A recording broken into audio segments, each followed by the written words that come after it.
Programme timeline सां गॾु आऊं आहियां असद मुमताज़। नाज़रीन, क़ौमी असेंबली जे स्पीकर राजा परवेज़ अशरफ पारां PTI जे 11 मेंबरनि जो इस्तीफ़ा मंज़ूर थियण खां पोइ हाणे इलेक्शन कमीशन 11 मेंबरनि खे डीनोटिफाई करे छॾियो आहे। अॼु हिकु प्रोग्राम हिन ते ॻाल्हाईंदासीं त हुकूमत जी इहा इहो कोई यार्कर हो, इन खे PTI कीअं मुंहुं ॾींदी। प्रोग्राम में हिन ते ॻाल्हाइबो ऐं गॾोगॾु ॻाल्हाइबो त हुकूमती इताद PDM हिकु दफ़ो ॿीहर असैम्बलियुनि जो मुदो पूरो करण जो फ़ैसिलो कयो आहे। वक़्त खां अॻु में चूंडनि करण वारो हिकु मुतालबो हो या हिकु तजवीज़ अचे पई, उनखे रद्द कयो वियो आहे। अगरि हुकूमती पंहिंजो मुदो पूरो कंदी त हिकु मुआशी बहरान आहे, उन लाइ हुकूमत जी स्ट्रेटजी कहिड़ी हूंदी, इन ते ॻाल्हाइबो ऐं गॾोगॾु ॻाल्हाइबो त फॉरेन फंडिंग केस जे हवाले सां हिकु दफ़ो ॿीहर हुकूमती इतिहाद इलेक्शन कमीशन खां मुतालबो कयो आहे त उनजो फ़ैसिलो फौरी तौरु कयो वञे ऐं उन हवाले सां जेके बि हक़ीक़तूं आहिनि उहे आवाम जे ॾाढो साम्हूं आंदियूं वञनि। गॾोगॾु फॉरेन फंडिंग जे हवाले सां अॼु बरतानवी अख़बार हिकिड़ो इंकशाफ़ कयो आहे, हिकिड़ी रिपोर्ट जारी कई आहे त फॉरेन फंडिंग जे हवाले सां 2013 में अबराज ग्रुप जे आरिफ नक़वी PTI लाइ 12 लख खां वधीक जेका रक़म आहे, 12 लख डॉलर्स खां वधीक रक़म उहा मुंतक़िल कई आहे। त इन तमामु मौज़ुअनि ते ॻाल्हाइबो। हुन असांखे प्रोग्राम में जॉइन कयो आहे लाल माली साहिबु, पाण तहरीक इंसाफ़ जा मरकज़ी अॻवान आहिनि, हींअर ताईं क़ौमी असेंबली जा मेंबर आहिनि। हुन सां गॾोगॾु शाज़िया सूमर साहिबा, पाण पीपल्स पार्टी जा मरकज़ी अॻवान आहिनि ऐं क़ौमी असेंबली जा मेंबर आहिनि। हुन सां गॾोगॾु असांखे जॉइन कंदो मुल्क जो नाले वारो क़ानूनदान जनाब यासीन आज़ाद साहिबु। हुनखां असां ॼाणींदासीं त हीउ जेको 11 मेंबरनि जे डीनोटिफाई वारो मामिलो आहे त हींअर ऑप्शन कहिड़ा आहिनि PTI वटि, बाक़ी मेंबरनि जी जॾहिं इस्तीफ़ा मंज़ूरु न थी आहे त पोइ क़ानून छा थो चवे, आइनी तरीक़ेकार कहिड़ा आहिनि, हिन ते ॻाल्हाइबो। पर पहिरियां लाल माली साहिबु, अव्हां खां प्रोग्राम जो आगाज़ पिया कयूं। अव्हां जा 11 मेंबर डीनोटिफाई थी चुका आहिनि, ही कीअं अव्हां हिन स्पीकर साहिब जी हिन चाल खे कीअं पिया ॾिसो? छा सभिनी जूं इस्तीफ़ा मंज़ूरु थींदियूं या अव्हां हिकु दफ़ो ॿीहर क़ौमी असेंबली ॾांहुं रुख़ कंदव? असल में तव्हांजे सवाल जा 2 टे आस्पेक्ट आहिनि। सभ खां पहिरीं त जेको स्पीकर साहब 11 ॼणनि जूं इस्तीफ़ाऊं क़बूल कयूं आहिनि, उन ते असांजो मौक़ुफ़ आहे त असां जेकी मेंबर आहियूं 135 मेंबर, उन्हनि इस्तीफ़ाऊं ॾिनियूं हुयूं and on the floor of the house ॾिनियूं हुयूं ऐं उन्हनि इस्तीफ़ाउनि ते जेको उन वक़्त ते स्पीकर हुयो या डिप्टी स्पीकर कासम सूरी हुयो जेको इंचार्ज हुयो, उन्हनि उहे इस्तीफ़ाऊं क़बूल कयूं ऐं उन असैम्बली ते दस्तख़त करे छॾिया हुया। त लिहाज़ा सभिनी जूं जेके इस्तीफ़ाऊं उन वक़्त खां ई क़बूल थियणु घुरिजनि ऐं सम्झणु घुरिजनि। नंबर 2, जेकॾहिं सिर्फ़ु 11 ॼणनि जूं इस्तीफ़ाऊं क़बूल कयूं आहिनि त इहा डिस्क्रिमिनेशन आहे या मेंबरनि सां, ऐं इहो अजाई आहे ऐं इहो न थियणु घुरिजे। जेकॾहिं सभिनी इस्तीफ़ा ॾिनी आहे त सभिनी इस्तीफ़ा गॾोगॾु क़बूल थी वञणु घुरिजे हा। ऐं अॼु उन्हनि खे इलेक्शन कमीशन उहे त नॉर्मली वॾो टाइम वठंदी आहे, पर उनखे अॼु फौरी तौर ते उन्हनि खे डीनोटिफाई करे छॾियो आहे।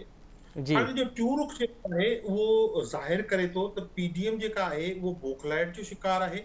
कल जेको PDM जी हडल थी या गॾिजाणी थी, उन्हनि में उन्हनि खे ख़बर हुई त कंहिं बि वक़्तु जेको आहे जेकॾहिं तहरीक इंसाफ़ हाउस वापसि आई त छाकाणि जो PDM जी जेका हुकमरान जमायत आहे उहो हाणे अक्सरियत विञाए वेठो आहे। तव्हां ॾिठो आहे त क्यू लीग जा 3-4 मेंबर आहिनि, हाणे उहे बि जेको हाणे नवां शहबाज शरीफ़ खे वोट न करे सघंदा, छाकाणि जो हुनजी लीडरशिप चेंज थी वई आहे। हाणे पार्टी डायरेक्शन्स हुननि जूं चेंज थी वेंदियूं। अहिड़े नमूने हुननि खे ॿियनि आज़ाद उम्मीदवारनि मां ख़तरो आहे त छाकाणि जो पहिरीं त नून लीग ऐं पीपल्स पार्टी वॾो शोर मचाए वेठियूं हुयूं त असीं टिकट जे बुनियाद ते जेके मेंबरनि खे जेको आहे असां उन्हनि खे लोटो कयो आहे या फेरायो आहे। हाणे नून लीग जो त इहो असर आहे त उन्हनि खे उम्मीदवार कोन था मिलनि, सो लिहाज़ा उनखे इन्हनि प्रीएम्प्ट करण लाइ इहो जेको आहे गैर क़ानूनी ऐं गैर इख़लाक़ी क़दम खयो आहे।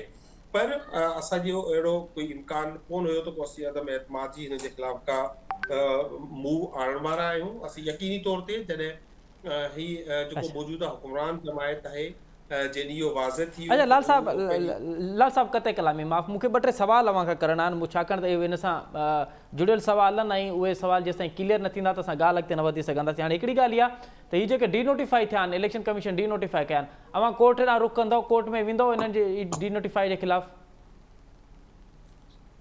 ॾिसो, इहो उन्हनि मेंबरनि जो सवाबदीद आहे सभ खां पहिरीं, ऐं पार्टी जो सवाबदीद आहे, उनखे कंसीडर कंदी त हिन ते छा करणु घुरिजे। छाकाणि त असां इस्तीफ़ाऊं ॾिनियूं हुयूं, उनजी हिकिड़ी उनजे पोयां जेको हिकिड़ो फिलॉसफी हुई उहो इहा हुई त जनरल इलेक्शन्स ॾांहुं वञिजे ऐं बाई इलेक्शन्स न वञिजे।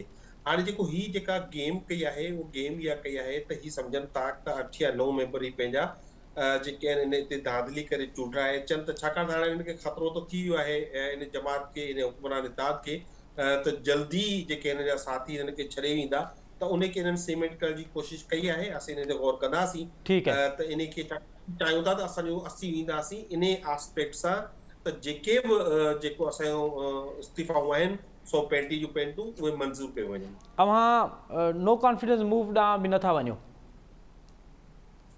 ॾिसो असां जॾहिं इस्तीफ़ाऊं ॾेई छॾियूं आहिनि असीं हाउस में हिन वक़्तु मौजूदु न आहियूं त नो कॉन्फिडेंस जी ज़रूरत न आहे ऐं उन खे थोरो एक्सप्लेन करणु चाहियां थो president of Pakistan prime minister खे हाउस मां कॉन्फिडेंस जो वोट वठण लाइ चवंदो जी बिल्कुलु उहो छाकाणि जो ईंदड़ ॾींहंनि में इहा सूरत हाल पैदा थी वेंदी ऐं जेको मुल्क जा हिन वक़्तु तेज़ी सां हालात ख़राब थी रहिया आहिनि जहिड़े नमूने तेज़ी सां मुल्क जेको आहे हेठाई ॾे वञी रहियो आहे जेके नोज़ डाइव चवंदा आहियूं जी नकबर वञे त उन में मुल्क खे तमामु घणो ख़तरो आहे ऐं ही जेको मौजूदा हुक्मरान आहिनि जी हिननि महांगाई बि हद ठाहे छॾी आहे पेट्रोल प्राइसिस लोड शेडिंग हर पासे क्योस क्रिएट करे छॾियो आहे ऐं हाणे त हिननि खे शर्म अचणु घुरिजे जी त हाणे फाइनेंस वारो जेको शोबो आहे उहो बि हिन मुल्क जी एस्टेब्लिशमेंट ॾिसणु शुरू कयो आहे अच्छा आर्मी चीफ खे इंटरवेन करणो पियो आहे त हुन अमेरिका में पंहिंजे इख़्तियारनि सां ॻाल्हायो आहे त हू पंहिंजो IMF जी किस्त रिलीज़ करे जेको आर्मी चीफ जो कमु न आहे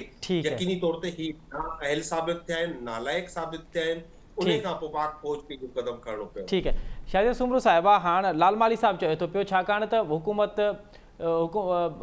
पंहिंजो जेको मैंडेट आहे पंहिंजी जेका अक्सीरियत आहे क़ौमी असेंबली मां उहा विञाए चुकी आहे उन जे करे 11 मेंबरनि खे डिनोटिफाई कयो वियो आहे अगरि करिणो हो त पोइ सभिनीनि जूं इस्तीफ़ाऊं मंज़ूर करे छॾिजनि 11 सिलेक्ट छो कया विया बिस्मिल्लाहिर्रहमानिर्रहीम महिरबानी अदा सभ खां पहिरीं ॻाल्हि इहा आहे त ॾिसो इस्तीफ़ाऊं त हिननि अॻ में खां ई ॾेई छॾियूं हुयूं PTI वारनि पहिरियां खां ई इस्तीफ़ाऊं ॾिनियूं हुयूं इहो त वरी बि स्पीकर साहिब हिननि खे टाइम ॾिनो हुयो त अचो इन खे रिव्यू कयो जेकॾहिं तव्हां वाकई में एग्री आहियो त ठीकु आहे न त असां इन खे एक्सेप्ट न कंदासीं इलेक्शन कमीशन ॾे न मोकिलींदासीं तव्हां वापसि अचो जी टाइम पीरियड ॾिनो हुयो पर हाणे जेकॾहिं उहे इस्तीफ़ा मंज़ूर थिया आहिनि त उहे चवंदा आहिनि न त देरि आहे दुरुस्त आहे त उहो थी सघे थो अॻिते जेके आहिनि हिननि जा ॿिया बि इस्तीफ़ा मंज़ूर कया वञनि अच्छा ऐं इलेक्शन कमीशन ॾांहुं मोकिलिया वञनि अच्छा हिननि जो हुजणु न हुजणु ॾिसो हिननि जी नाकामी नाअहली इन मां ई साबित थिए थी जीअं हींअर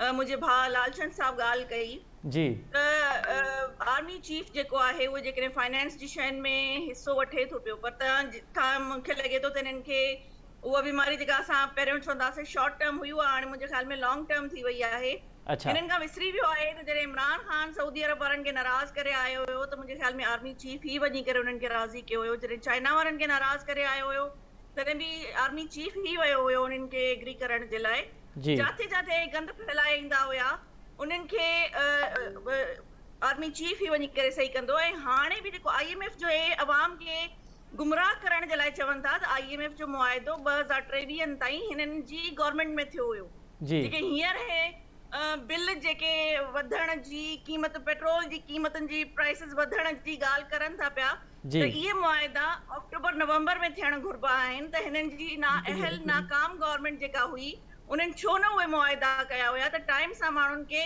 पेट्रोल बिजली गैस टाइम सां मिली वञे हा छो जो सर्दियुनि में असां वटि गैस जी बि ज़रूरत हूंदी आहे बिजली जी बि ज़रूरत हूंदी आहे उहे मुआहिदा अक्टूबर नवंबर में थींदा आहिनि तॾहिं त इहे वेठा हुया ऐं मूंखे इहो ॿुधाइनि त फेबरवरी में IMF नाराज़ थी करे जेका किस्त ॾियणी हुई उहा छो न ॾिनी हुई त इहे सभु शयूं जेके आहिनि न हिननि जी मेमोरी लॉस थियणु शुरू थी वई आहे हिननि खे छड़ो इंतशार फैलाइणो आहे अवाम खे गुमराह करणो आहे ऐं अॻिते वञी करे हिननि खे सेम उन तरह सां इलेक्शन खटणियूं आहिनि जीअं पोएं दफ़े हिननि खे खटरायो वियो हुयो त RTS फ्रीज़ कया विया हुया जी माण्हू जेके आहिनि कराची जा 14 माण्हू जेके खटराया विया जी ज़बरदस्ती जेके खटराया विया उन्हनि खे निंड्रनि मां उथारे करे ॿुधायो त बाबा तव्हां खटी विया आहियो त पोइ शाहिद साहिबा कते कलामी माफ़ पोइ जेको इहो नरम गरम मुदाख़लत वारी ॻाल्हि थिए पई त पोइ अवां इन ॻाल्हि खे इंडोज़ कयो था पिया त हिन वक़्तु बि को न्यूट्रल न आहे नरम गरम थिए पियो ऐं नरम गरम PTI जे तरफ़ PTI जे पासे आहे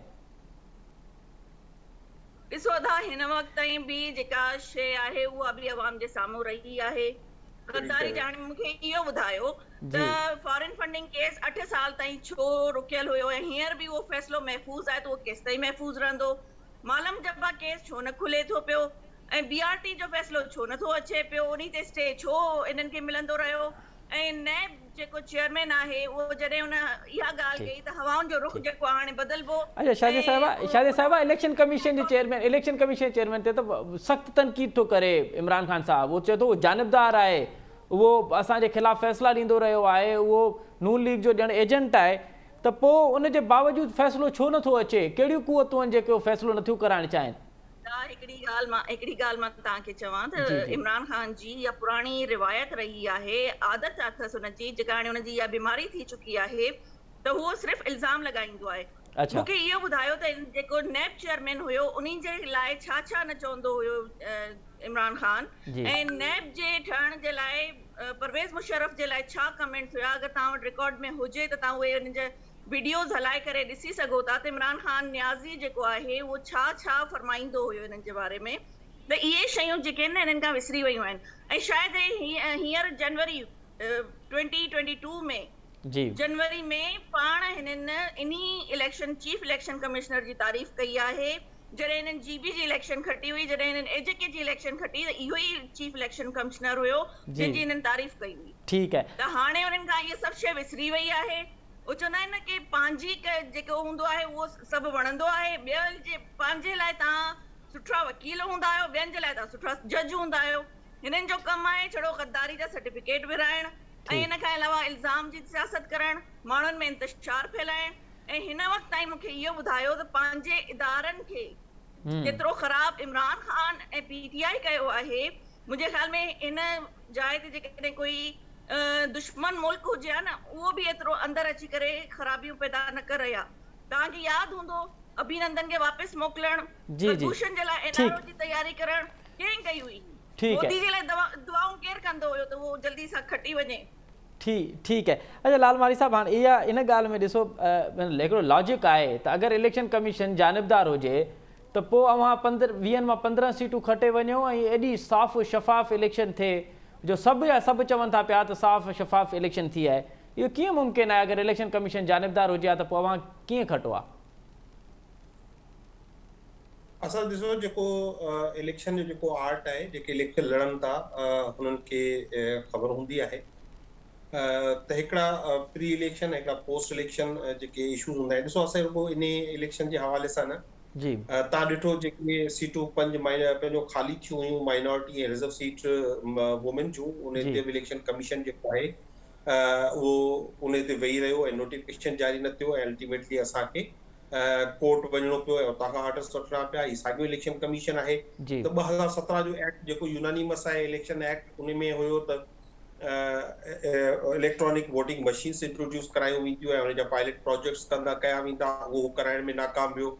इहो साॻियो इलेक्शन कमीशन आहे जंहिंजी ज़िम्मेवारी आहे जेॾी महिल इलेक्शंस कॉल थियनि त ओॾी महिल उहो इलेक्शन करण लाइ तयारु हुजे। पर ठीकु तव्हांखे यादि हुजे त सुप्रीम कोर्ट में वञी हुननि स्टेटमेंट ॾिनी त असीं इलेक्शन करण लाइ तयारु ई न आहियूं, ठीकु असीं त डिलिमिटेशंस वञूं था। त मुख़्तलिफ़ रीज़न्स आहिनि।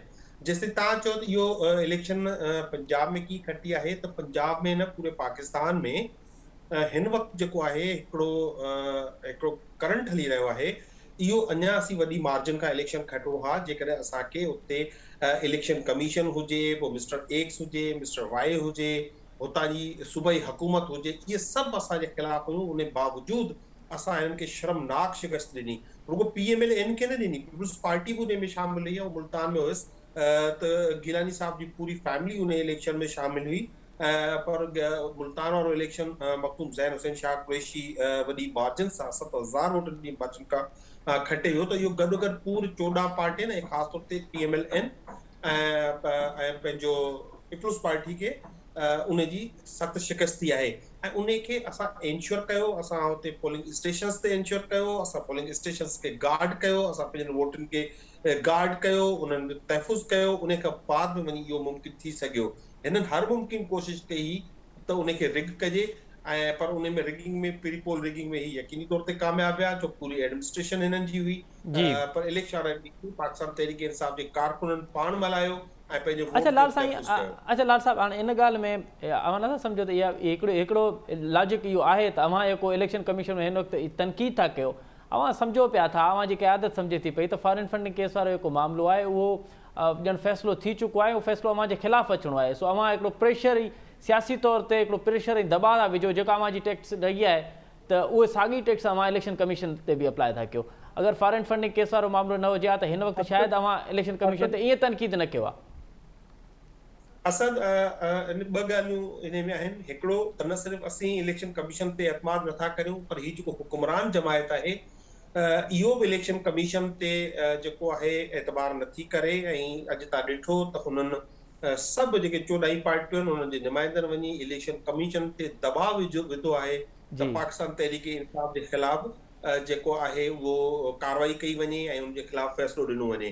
पाकिस्तान तहरीक इंसाफ वाहिद उहो जमायत आहे जंहिंजा 40,000 जेके आहिनि, 40,000 खां वधीक जेके आहिनि डोनर्स आहिनि, उन्हनि जो रिकॉर्ड इलेक्शन कमीशन खे फ़राहम कयो वियो आहे।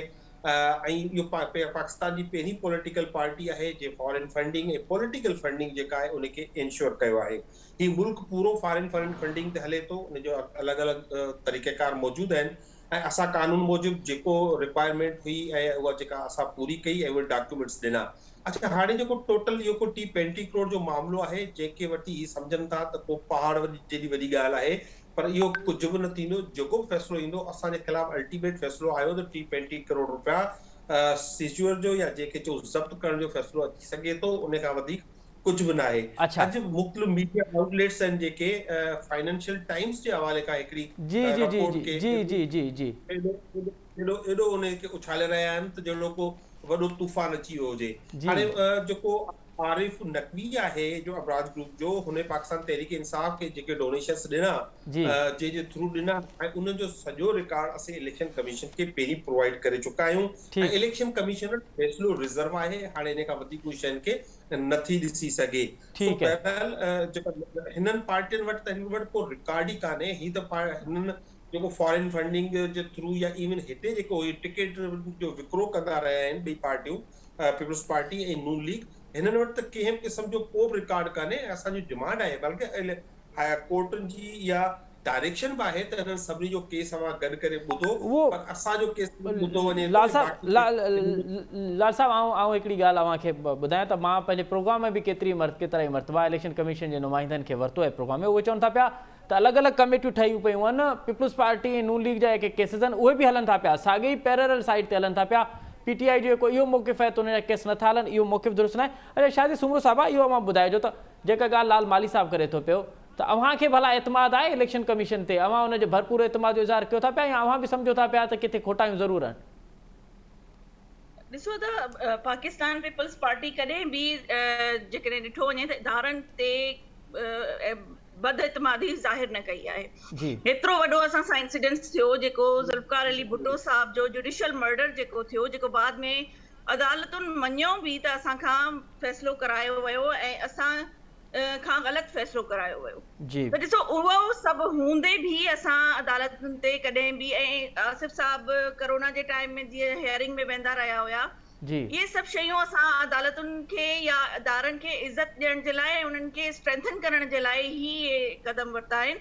ऐं हिन वक़्तु असांजे साम्हूं आइन जेको आहे उन जी बालादस्ती असांजे लाइ खोड़ ज़रूरी आहे ऐं जेको पार्लियामेंट आहे उहो सुप्रीम आहे, त उन जे लाइ असांखे हिकु थी करे अॻिते वधणु ज़रूरी आहे। त असां कॾहिं बि न चाहियो आहे त असां कोई नो कॉन्फिडेंस शो कयूं कंहिं बि इदारे खे, त उहो जेको आहे उन इदारे जे इमेज ते ख़राब हिकु इम्पैक्ट विझी सघे थो। पर हाणे जेका ॻाल्हियूं हाणे लालचंद माली साहब कयूं आहिनि कि हो त फ़रिश्तनि जी पार्टी आहे, उन्हनि वटि सभु शइ आहे, हुननि वटि सॼो रिकॉर्ड आहे, और पेश करनि था, त पोइ हिकिड़ी ॻाल्हि मूंखे ॿुधाइनि त फराह घोगी वापसि छो नथी अचे पई ऐं अची करे हो छो को नथी ॿुधाए पई त हुन अधु पंजाब कंहिंखे विकिणियो आहे ऐं हुनजी जेको बिज़नेस हुयो कॾहिं खां शुरू थियो। ऐं ex prime minister Imran Khan Niazi Farah Gogi खे वेही करे छो डिफेंड करे पियो? ठीकु आहे शाहिद साहब, अवां सां इन मामले ते इन तफ़सीली ॻाल्हाईंदासूं। असांखे यासीन आज़ाद साहब जॉइन कयो आहे। यासीन आज़ाद साहब नाला वारा कानूनदान, उन्हनि खां पुछा था कयूं त इहो फॉरेन फंडिंग वारो मामिलो आहे, उहो कानूनी तौर ते केतिरी सज़ा थी सघे थी पई ऐं हिकु 11 मेंबर डी नोटिफाई थिया आहिनि, त इन वटि हाणे अॻियो ऑप्शन छा आहे? यासीन आज़ाद साहब, प्रोग्राम में खुश आमदीद। सबसे पहले तो ये बताइए कि ये जो इलेक्शन कमीशन में केस चल रहा है फॉरेन फंडिंग का, पाकिस्तान के आइन के मौजूद क्या अगर फॉरेन फंडिंग साबित हो जाती है तो फिर क्या, किस हद तक सजा लग सकती है? लाल माली साहब तो कह रहे हैं कि फ़कत इतना हो सकता है कि जो हमने पैसे लिए हैं वो जब्त किए जा सकते हैं बस। अगर ऐसे ममालिक से आपने फंडिंग ली है जी सर। जिनसे आप लेने के मजाज नहीं और वो साबित हो जाता है जी सर। तो खाली फंड जब्त नहीं होंगे, पार्टी पे भी असर पड़ेगा, पार्टी के रजिस्ट्रेशन पे भी असर पड़ेगा। और election commission of Pakistan competent है कि जो आपका निशान है जी उसको भी वापस ले सकता है। पीटीआई वाले दोस्त हमारे पता नहीं हम बड़े मजे से बात कर लेते हैं, दूसरे पे इल्जाम भी लगा देते हैं, और जब आपकी बात आती है जी सर। तो सूरत वो जरा तब्दील हो जाती है। आज से जो बरतानिया के अखबारात में जो इंकशाफात किए हैं जी, आप बता दें कि क्या सूरत है। 13 लाख डॉलर और पाउंड आपके अकाउंट में आ रहे हैं। तो इतने मेहरबान लोग आप पे क्यों है, कितनी बड़ी बड़ी रकमें वहां बैठ के आपको दे रहे हैं? आखिर वजह तो बस कोई होगी। तो ये फॉरेन फंड, अगर आप इतने पाक साफ हैं तो फॉरेन फंडिंग केस का फैसला हो जाने दें। तकरीबन मेरे ख्याल में फॉरेन फंडिंग केस के दौरान 9 या 10 से ज्यादा पिटीशन फाइल होने चाहिए जी। कभी हाई कोर्ट से स्टे, कभी सुप्रीम कोर्ट से स्टे। तो ये आदमी जब इस तरह के हाथ पांव मारता है, प्रोसीडिंग को लंबा करता है, इसका मतलब यह है कि कोई ना कोई कमजोरी है, जिस कमजोरी से बचने के लिए जो है ना वो मुख्तलिफ आईनी तौर पर हाथ मार रहे हैं कि किसी तरह हम बच जाएं। और आज इस तरह इंकशाफात हुए कि जो खैरात का पैसा था वो पीटीआई का अकाउंट में चेंज कर दिया गया जी। इससे बड़ी बदजनती क्या होगी, आप ये बता दें। अच्छा यासीन साहब ये बताइए कि किन किन ममालिक से ममनू है फंडिंग, और क्या पीटीआई ने अब तक जो प्रूफ जो आया है सामने, क्या पीटीआई ने उनसे फंडिंग ली है उन ममालिक से? देखें, जो अकबर बाबर हैं जी सर, वो तो इसराइल का नाम भी ले रहे हैं, इंडिया का नाम भी ले रहे हैं, और वो कहते हैं मेरे पास इन चीजों का सबूत है। अच्छा। और यही वजह है कि जब स्टेट बैंक ऑफ पाकिस्तान से अकाउंट मांगे गए, आपके पता है 28 या 29 अकाउंट थे, जिसमें से आपने आरडी 12-13 दिए जी, बाकी तमाम अकाउंट छुपा दिए जी। स्टेट बैंक ऑफ पाकिस्तान की रिपोर्ट लोगों के सामने पब्लिकली जाहिर कर देना जी कि वो छुपे हुए जो अकाउंट थे वो कहाँ से आए थे जी। और आपने अदालतों से क्यों छुपाए। आपको पता है कि आप अगर इलेक्शन लड़ रहे हैं और आपने अपने अकाउंट मेंशन किए और कोई अकाउंट आपने नहीं किया है, तो वो जो आप बदजानती करेंगे अपना फॉर्म भरते वक्त, उस ग्राउंड से आप इलेक्शन के लिए डिस्क्वालीफाई हो सकते हैं। ये तरीकाकार अपनी जगह पर मौजूद है। सवाल ये पैदा होता है कि जितनी चीजें आज हम कहते हैं हमें पता ही नहीं था, तो आपने अपना जो फॉर्म भरे उसमें अपना सोर्स ऑफ इनकम आपने बताया। खैरात का पैसा अगर शौकत खानम का पार्टी फंड में गया तो मैं तो सुनता हूँ इससे बड़ी बदजनती कोई हो नहीं सकती, क्योंकि खैरात का पैसा शौकत मैं तो बल्कि बाज़ों का ये भी कहता हूँ कि शौकत खानम का जो पैसा है जी सर, उसकी ऑडिट वो पब्लिक का पैसा ना, लोग आपको देते हैं ना जी सर, तो कम से कम पब्लिकली इसको बताएं कि कौन आदमी कितना देता है। जहांगीर तरीन जब इनके हालात सही थे उसने 42 लाख रुपया दिए, किस खुशी में दिए थे? आखिर कोई ना कोई मकसद था ना उन जहांगीर तरीन का कि मैं कल हुकूमत बनेगी, मैं इतना बड़े फंडिंग करना, पता नहीं इसका मैं क्या फायदा उठाऊंगा। मैं किसी पे इल्जाम नहीं लगाना, ऐसे इल्जाम लगाने की आदत भी नहीं है, ठीक है। लेकिन सवाल ये पैदा होता है कि ये जो बरतानिया के अखबारात आज आपके सामने खुल के आए हैं, जी सर, वहाँ का अखबार तो इस तरह से किसी पे इल्जाम नहीं लगाता जब तक उसके पास एविडेंस ना आ जाए। बिल्कुल बिल्कुल। और एविडेंस आ गई तो आज की जो सूरत हाल है आपके सामने है। जी सर। और हमारे ऑनरेबल सुप्रीम कोर्ट ने जिस शख्स को अमीन और सादिक डिक्लेयर किया, जी सर, उसकी अमीन और सदाकत का यह आलम है कि आप जो खैरात का पैसा था वो जो शौकत खानम में जाना चाहिए था वो पार्टी फंड में गया और आपने इलेक्शन में उसको खर्च किया। तो आप ये बता दें इससे बड़ी बदजनती कहीं हो सकती है क्या? अरे यासीन आज़ाद साहब, मैं आपकी मौजूदगी का फ़ायदा उठाते हुए ये जो गुज़िश्ता रोज़ कौमी असम्बली के मेंबर, कौमी असम्बली के स्पीकर साहब राजा परवेज़ अशरफ ने 11 लोगों को सिलेक्ट किया है, उनके इस्तीफ़ा मंजूर, क्या स्पीकर साहब सिलेक्ट लोगों के इस्तीफ़ा मंजूर कर सकते हैं? या उन्होंने तो कहा था कि हमने एक लिस्ट दी हुई है, हमने तो बाजमात लिस्ट दी थी, फिर सिलेक्ट लोगों का इस्तीफ़ा मंजूर क्यों?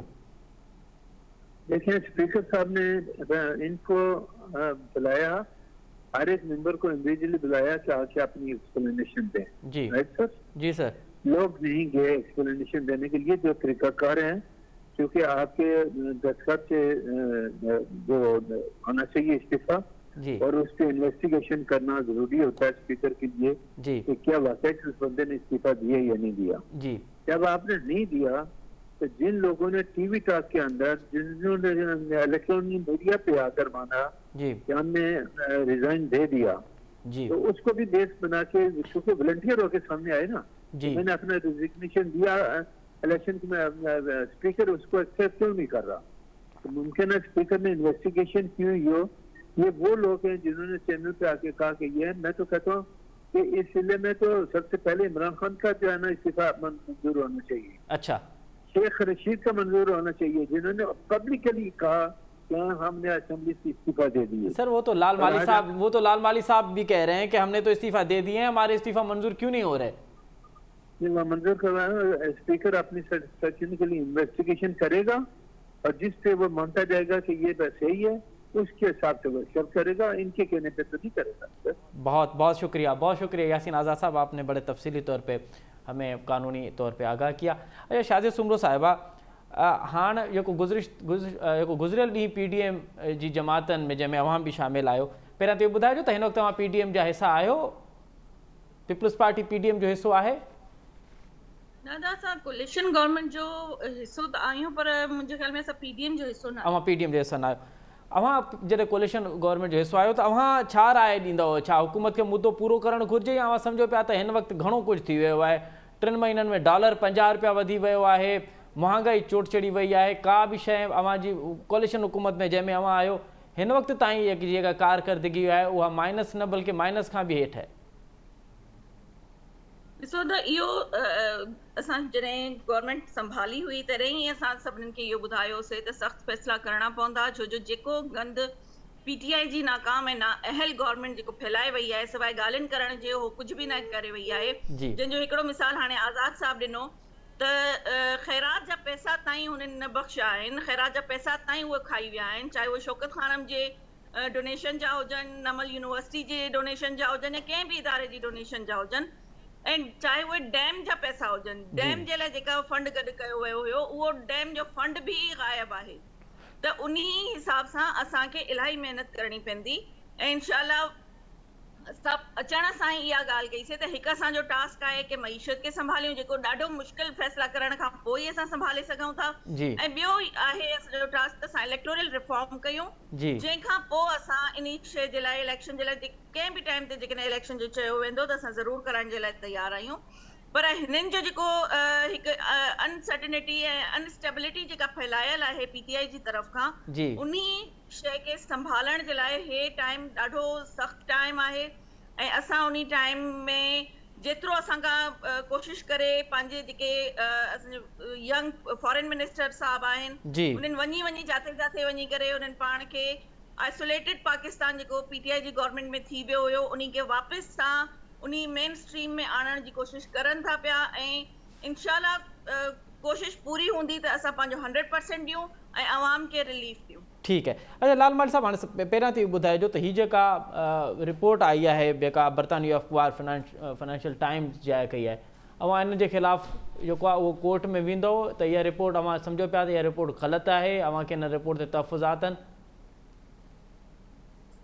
ॾाढी अजीब ॻाल्हि आहे, मूं त सवाल अजीब आहे। ऐं चवां पियो जेको उन रिपोर्ट में आहे जेको नकवी हुयो, उन लॻभॻि $2 बिलियन असांखे एज़ ए डोनेशन ॾिना आहिनि, ऐं इहो असां उनखे एक्सेप्ट कयूं था, ऐं इन जा रिलेवेंट रिकॉर्ड, इन जा अकाउंट्स असां ऑलरेडी इलेक्शन कमीशन में ॾेई चुका आहियूं।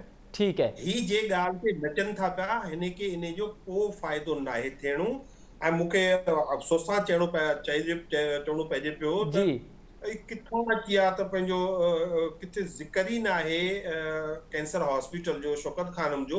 ये तो सिर्फ़ु जेको रिपोर्ट आई आहे उहो इहो आहे त $2 बिलियन मोकिलिया आहिनि, असां उनखे एक्सेप्ट कयो आहे। हाणे जेकॾहिं हुन लाल माली साहब पोइ इहो सवाल थिए थो पियो न त एॾी वॾी रक़म हुन कहिड़े बुनियाद ते अव्हांखे ॾिनी आहे? हिकिड़ो त असल ॿ ॻाल्हियुनि खे अव्हांखे सम्झणो हूंदो। हिकिड़ो त सिंपल ॻाल्हि आहे, असांजो एज़ ए डोनर उन असांखे डोनेशन ॾिनो आहे असांजी पार्टी खे, हू हिकिड़ो डोनर न आहे, पाकिस्तान तहरीक इंसाफ जा 40,000 डोनर आहिनि। ॿियो जेको यासीन आज़ाद साहब या तव्हांजे सवालनि मां या उन तासुर इहो ॾियण जी कोशिशि कई पई वञे त असांखे को इसराइल ऐं इंडिया जेका आहे उहो को पैसा ॾिना ऐं अहिड़े नमूने पई कई वञे त जहिड़ो इसराइली हुकूमत को पैसा ॾिना या इंडियन हुकूमत को पैसा ॾिना। अहिड़े क़िस्म जो इल्ज़ाम इलेक्शन कमीशन में बि कोन आया आहिनि, ही ॿाहिरियां पिया था अचनि ऐं जेके आहिनि उहो ऑलरेडी रद्द थी चुका आहिनि। ऐं जेकॾहिं को इंडिविजुअल आहे, को कंपनी आहे त उन क़िस्म जो जेकॾहिं अच्छा जॾहिं असांखे इहे डोनेशन्स आया पए इहो मुख़्तलिफ़ रूल्स आहिनि। हिकिड़ो जेके आहिनि फॉरेन फंडिंग जे हवाले सां या प्रोहिबिटेड फंडिंग जे हवाले सां हिकिड़ो मुशर्रफ इंट्रोड्यूस कराया, हिकिड़ा मुशर्रफ जे अचण खां पोइ हुया ऐं उन अचण खां पोइ बाद में थिया। त असांजो उन क्राइटेरिया में फॉल ई नथा करियूं। ही त चाहींदा त असांखे वाहिद पाकिस्तान जी हिकिड़ी पॉलिटिकल पार्टी आहे जंहिं एतिरो रिकॉर्ड ॾिनो आहे, जेको फ्रंट ते आहे, जेको हर हिसाब सां तयार आहे। ही त चाहींदा त ठीकु आहे। हाणे छाकाणि त इहो मामिलो इलेक्शन कमीशन में आहे ऐं असां उमेद था करियूं त इहो मामिलो जेको अवां बयानु पिया कयो या साईं यासीन आज़ाद साहब बयानु पियो करे त हाणे इहो फ़ैसिलो जल्दी अचे त जीअं अवाम खे ख़बर पइजे न। लालवानी साहब छाकाणि वक़्तु मूं वटि घटि आहे, अवां जा कमेंट्स वठणु चाहींदुसि त PDM जी जमातनि फ़ैसिलो कयो आहे त इलेक्शन जो मुद्दो असेंबली पंहिंजो मुद्दो पूरो कंदी, कंहिं बि दबाव में न ईंदासीं, चूंडूं पंहिंजे मुक़ररु वक़्त ते थींदियूं। PTI वटि हाणे कहिड़ा ऑप्शन आहिनि? छा PTI हिकु दफ़ो ॿीहर इस्लामाबाद ॾांहुं रुख़ कंदी? असां सभ खां पहिरीं त हाणे इहो PTM या हुकुमरान जमायत आहे, इहो पाकिस्तान जी अवाम में ख़ासि तौर ते सिंध हाउस वारी एपिसोड खां पोइ जेको हिननि खे नुक़सानु रसियो आहे, माण्हू हिननि सां सख़्त क़िस्म जी नफ़रत कनि था, हिननि खे माफ़िया ऐं चोर ऐं ठगनि जो टोलो सम्झनि था। ही नाकाम थी विया आहिनि। इहा आहे पहिरीं ॻाल्हि। ॿी ॻाल्हि इहा आहे त PDM जी जेका या हुकुमरान जेको जमायत आहे हींअर जेको हुकुमरानी कनि था पिया, इन खे हटाइण पाकिस्तान तहरीक इंसाफ़ लाइ हाणे को वॾो टास्क न आहे। पाकिस्तान तहरीक इंसाफ़ अध खां वधीक मुल्क ते लॻभॻि हींअर उन ते उनजी हुकूमत आहे, पोइ उहो KPK हुजे, पंजाब हुजे, कश्मीर हुजे, गिलगित बल्तिस्तान हुजे, ही सवाइ इस्लामाबाद जे हिकिड़े नंढे टुकड़े खां वधीक ॿाहिरि नथा निकिरी सघनि। ऐं इहो 14 पार्टीज़ आहिनि ऐं हिननि जेको इहो इस्तीफ़ा वारो जेको ड्रामो कयो आहे, ख़बर आहे त हिन जा साथी हाणे हिन खे छॾी वञण लाइ तयार आहिनि। जेके हिन सां गॾु जेके हिन माण्हू ख़रीद कया हुआ पैसा, हू हाणे उहे पखी जेके वरी उॾाम लाइ हाणे तयार थी विया आहिनि। असीं न सिर्फ़ु उन्हनि खे केॾी महिल बि पाकिस्तान जो सदर चई सघे थो एतमाद जो वोट वठो, पर पाकिस्तान तहरीक इंसाफ़ जंहिं वक़्तु चाहींदी त लॉन्ग मार्च जे ज़रिए, अवामी ताक़त जे ज़रिए हिन हाणे जेको आहे टुटल फुटल ऐं आख़िरी मरहले में जेको इहो इताद आहे, इहो सियासी माफ़िया जेको बढ़ियल आहिनि, इन खे असीं केॾी महिल बि किराए सघूं। अच्छा, केॾी महिल बि किराए सघो था पिया। शाहजा सुमरो साहब बिल्कुलु मुख़्तसर ॿुधाए जो, छा पीपल्स पार्टी बि चाहे थी पई त इलेक्शन जो मुद्दो पूरो कनि या अवां हुकूमत खे एडवाइस ॾियो था पिया त इलेक्शन न वधनि? अदा असांजी गवर्नमेंट छो जो कोलिशन गवर्नमेंट आहे ऐं असांजो पूरो साथ आहे त हीअ हुकूमत पंहिंजो टाइम पूरो करे ऐं इलेक्शन जेके आहिनि पंहिंजे टाइम ते थियनि। छो त इलेक्शन चीफ इलेक्शन कमिश्नर जेका सुप्रीम कोर्ट में स्टेटमेंट ॾिनी त हो इन एतिरे शॉर्ट टाइम में इलेक्शन कराइण जा मुतहमिल न आहिनि। त इन हिसाब सां असां इहो ई चाहींदासीं त गवर्नमेंट जेको आहे पंहिंजो टाइम पूरो करे ऐं जेके उन्हनि जा कंसर्न्स आहिनि इलेक्शन कमीशन जा त उहे पूरा थियणु घुरिजनि ऐं उन्हनि जी जेके एडवाइस आहे उन हिसाब सां थियणु घुरिजे। ॿियो मूंखे ॾाढी इन ॻाल्हि ते खिल आई त लालचंद माली साहब जेका अवाम जी ॻाल्हि करनि था पिया, अवामी मार्च जी ॻाल्हि करनि था पिया, पहिरियों थोरो अवाम जे विच में वञी त ॾेखारनि न। ठीकु आहे, ठीकु आहे। जेके लिकी लिकी पाण बींदा आहिनि नगर हाईवे ते ऐं उतो फोन कंदा आहिनि त माण्हुनि खे तव्हां डी चौक पुॼो। इन तरह सां जेकॾहिं थियो त पोइ त मुश्किल आहे त हे डी चौक जे ॿियनि माण्हुनि खे चई करे पाण श्रीनगर हाईवे ते वेठा हुजनि। वॾी महिरबानी छाकाणि त वक़्तु पंहिंजी पुॼाणी वक़्तु पंहिंजी पुॼाणी थो पइजे। अवाम जे लाइ अवामी लीडर थियण घुरिबो आहे। अवामी लीडर वॾी महिरबानी शाहिदा सुमरो साहिबा, लाल माली साहब या यासीन आज़ाद साहब, अवां टिनि मौज़ूअ में जी वॾी महिरबानी। नाज़रीन, हाणे चूंडूं पंहिंजे मुक़ररु वक़्त ते थियनि थियूं पियूं या हुकूमत वक़्त खां पहिरियां चूंडूं कराए थी पई, इहो त वक़्तु ई ॿुधाईंदो। हिते प्रोग्राम जो वक़्तु पंहिंजी पुॼाणी थो पइजे। असद मुमताज़ खे ॾींदा इजाज़त, सदाईं गॾु।